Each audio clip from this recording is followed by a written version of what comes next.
اور آگے بڑھیے، دوسری صفت ہے مرد ہونا۔ عورتوں کو بھی جوش آ جاتا ہے کہ میں بھی الیکشن لڑوں گی، میں بھی آگے بڑھوں گی۔ لڑنا چاہیے، آگے بڑھنا چاہیے، لیکن گھر کی حد تک۔ جب اسلام نے اور اللہ تعالیٰ کے قرآن نے یہ فیصلہ کر دیا الرجال قوامون علی النساء کہ مرد عورتوں پر حاکم ہیں، یہاں پر یہ بات واضح ہو گئی کہ حکمران کا مرد ہونا ضروری ہے۔ کیوں مرد ہونا ضروری ہے؟ آئیے اسی آیت کی تشریح میں، یہ آیت سورہ بقرہ کی آیت نمبر 34 ہے، الرجال قوامون علی النساء۔ قرآن کہہ رہا ہے کوئی بھی بات اپنی طرف سے کہنے کا نہ مزاج ہے نہ میں اس چیز کا قائل ہوں۔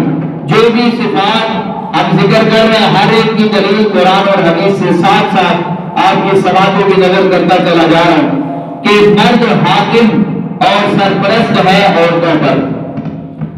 جناب رسول اللہ صلی اللہ علیہ وسلم نے بڑا واضح ارشاد فرمایا، بخاری شریف کی حدیث مبارکہ ہے 4425 نمبر ہے حدیث مبارکہ کہ لَن يُفْلِحَ قَوْمٌ وَلَّوْ أَمْرَهُمْ امْرَأَةٌ، وہ قوم کبھی بھی کامیاب نہیں ہو سکتی جس نے عورت کو اپنا حاکم بنایا ہو۔ اب اگر اس پر بھی میں مزید تفصیل میں جو وقت بہت کم ہے تو جب ہمارے اس ملک کے اوپر بھی عورت کی حاکمیت رہی تو اس وقت کے حالات اور اس وقت کے واقعات کیا تھے، ہر آدمی جو اس دور کا جو نا اس حوالے سے اچھا مطالعہ رکھتا ہے جانتا ہے۔ جناب رسول اللہ صلی اللہ علیہ وسلم نے جو واضح ارشاد فرما دیا کہ وہ قوم کبھی بھی کامیاب نہیں ہو سکتی کہ جس نے اپنے اوپر عورت کو حکمران بنایا۔